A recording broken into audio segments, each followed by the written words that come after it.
ಬಾಂಗ್ಲಾದೇಶದ ವಾಯುಪಡೆಯ ವಿಮಾನ ಪತನವಾಗಿದೆ. ಢಾಕಾದ ಕಾಲೇಜಿನ ಮೇಲೆ ವಿಮಾನ ಪತನವಾಗಿದೆ. ಬಾಂಗ್ಲಾದೇಶ ವಾಯುಪಡೆಯ F-17 ವಿಮಾನ ಪತನಗೊಂಡಿರುವ ವಿಚಾರಕ್ಕೆ ಸಂಬಂಧಪಟ್ಟ ಹಾಗೆ ವರದಿ ಲಭ್ಯವಾಗ್ತಿದೆ. ತರಬೇತಿ ವೇಳೆ ನಿಯಂತ್ರಣ ಕಳೆದುಕೊಂಡು F-17 ವಿಮಾನ ಬಿದ್ದಿರೋದು. ಘಟನೆಯಲ್ಲಿ ಓರ್ವ ಸಾವನ್ನಪ್ಪಿದ್ದಾರೆ. 4 ಸ್ಥಿತಿ ಗಂಭೀರವಾಗಿದೆ ಅನ್ನೋ ಪ್ರಾಥಮಿಕ ವರದಿ ಲಭ್ಯವಾಗ್ತಾ ಇದೆ.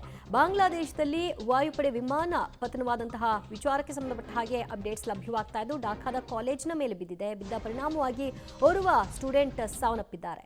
ಬಾಂಗ್ಲಾದೇಶದಲ್ಲಿ ಆಗಿರುವಂತಹ ದುರ್ಘಟನೆಯ ಸಂಬಂಧಿತವಾಗಿ ವರದಿ ಕೂಡ ಲಭ್ಯವಾಗ್ತಾ ಇದೆ. ಜನ ಚೆಲ್ಲಾಪಿಲ್ಲಿಯಾಗಿ ದಿಕ್ಕಾಪಾಲಾಗಿ ಓಡಿದ್ದಾರೆ. ಯಾಕಂದರೆ ಕಾಲೇಜಿನ ಮೇಲೆಯೇ ವಿಮಾನ ಬೀಳ್ತಿದ್ದ ಹಾಗೆ ಸಹಜವಾಗಿ ಇಲ್ಲಿ ವಿಮಾನ ಪತನ ಆದಂತಹ ಇನ್ಸಿಡೆಂಟ್ ಅಲ್ಲಿಯೂ ಕೂಡ ತಳಕು ಹಾಕ್ಕೊಳ್ತಾ ಇದೆ. ಬಟ್ ಇದು ತರಬೇತಿ ನಡೆಸ್ತಾ ಇರುವ ಹೊತ್ತಿನಲ್ಲಿ ಪತನವಾಗಿರೋದು ಅಂತ ಗೊತ್ತಾಗ್ತಾ ಇದೆ.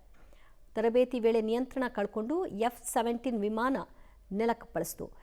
ಬಿದ್ದ ಕೂಡಲೇ ಅಲ್ಲಿ ಬೆಂಕಿ ಆವರಿಸ್ಕೊಳ್ತು.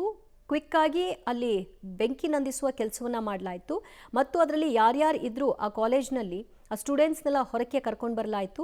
ಬಹಳಷ್ಟು ಜನರನ್ನ ಸೇಫ್ ಮಾಡಿದ್ದಾರಾದರೂ ಕೂಡ 4 ಗಂಭೀರವಾಗಿದೆ ಅವರ ಕಂಡೀಷನ್ ಅಂತ ಗೊತ್ತಾಗ್ತಾ ಇದೆ. ಅವ್ರನ್ನೆಲ್ಲರನ್ನೂ ಸ್ಥಳೀಯ ಆಸ್ಪತ್ರೆಗೆ ದಾಖಲು ಮಾಡಿದ್ದಾರೆ. ಉಳಿದಂತೆ ಬೇಕಾಗಿರುವಂತಹ ಎಲ್ಲ ವ್ಯವಸ್ಥೆಯನ್ನು ಅಲ್ಲಿ ಮಾಡಿಕೊಳ್ಳಲಾಗ್ತಾ ಇರೋದನ್ನ ಗಮನಿಸ್ತಾ ಇದ್ರಿ. ಕಂಪ್ಲೀಟ್ ಆಗಿ ಬೆಂಕಿಯಿಂದ ಬಹುತೇಕ ಅಲ್ಲಿ ಸುಟ್ಟು ದಟ್ಟ ಹೊಗೆ ಆವರಿಸಿತ್ತು.